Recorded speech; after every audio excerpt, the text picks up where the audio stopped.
So hi, Assalamualaikum, Waalaikumsalam guys. So hari kita ada dekat Starpark site baru. Kita nak rewiring balik satu rumah. So ikuti perkembangan semasa. Bagaimana cara saya wiring rumah. So ni rumah lama. Rumah lama.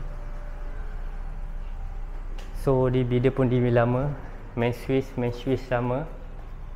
Main switch lama, RCCB lama, ELCB, Earth Leakage Circuit Breaker 40 0.5 500 mAh.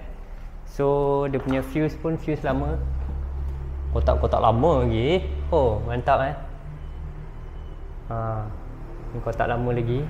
Ni switch dia 15 setiap satu apa orang cakap ni? Fuse.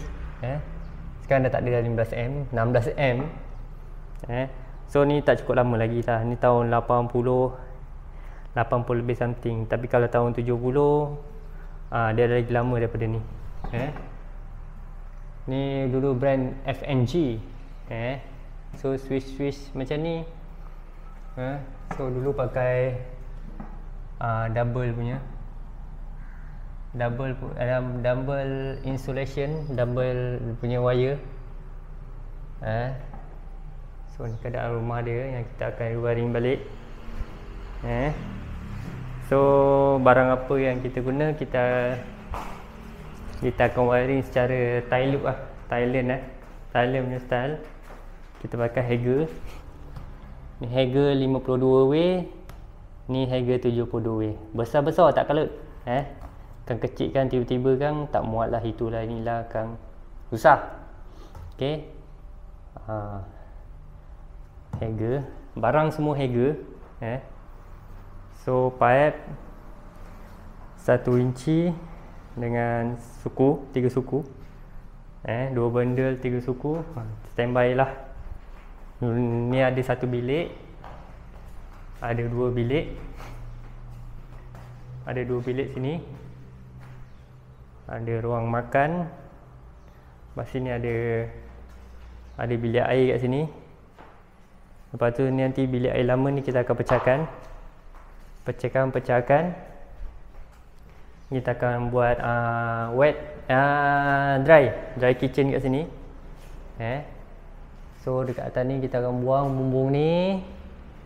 Kita akan jadikan slab. Slab atas dia. So waterproofing memang jaga 100% lah. So ni bilik belakang. Bilik belakang. So setiap bilik kat sini ada, dalam bilik ada 3 aircon. Ada 3 aircon. Sini ada aircon. Sini ada aircon. So bilik semua wiring semua mega kabel.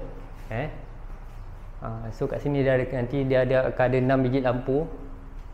6 biji lampu. So banyak lah. Ada tambahan partition lagi ni. Kat dalam bilik air ada partition. Macam tu. Right. So nanti yang ni kita akan buka sementara. Kita akan buka sini. Buka meter, kita buka. Lepas tu kita akan jadikan dia temporary punya ni lah. Wire ni nanti kita buka temporary punya, apa orang cakap, DB lah. Sebab nanti kat sini nanti kita nak pecahkan. Kita nak pecahkan kat sini untuk kita pasang DB baru. Kita kekalkan. Ni memang kalau dah tahun macam ni, tahun 80 ni memang orang cakap apa, dia punya wire memang tak ada conduit lah. Memang dekat dalam simen 100%. So siapa-siapa yang nak rewiring balik rumah, nak yang orang cakap yang tak nampak pun, kita buat kemas. Bukan kita, saya. Sebab saya seorang wiring rumah ni. Tak ada 2, tak ada 3. Macam tu. Right. Boleh Roger lah. 010 77 88 644. Alright. Siapa nak rewiring balik rumah, memang orang cakap saya tak main trunking, saya main apa? Saya main pipe semua, all pipe. kira pipe dekat sini nanti ada 1 dB sini. So pipe tu satu hala, pergi ke satu kawasan, satu kawasan satu pipe.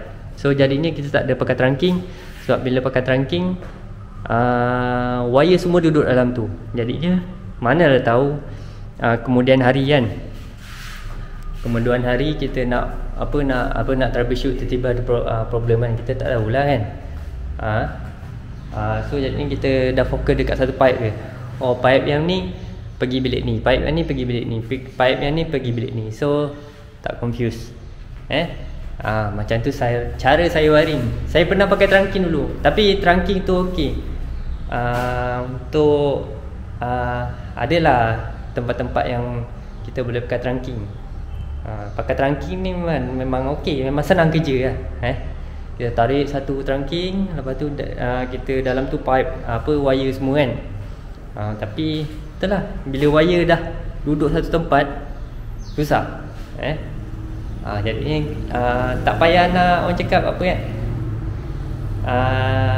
senang lah orang nak troubleshoot, nak cari wire kan. Pipe ni pergi sini saja. Macam tu. Alright, tu cara saya wiring. Siapa nak, saya ada contoh dekat video sebelum ni. Mana-mana kedai ke apa, macam tu lah saya wiring. Alright, tunggukan saya punya update. Alright, Assalamualaikum, Waalaikumsalam kepada siapa yang bersalam.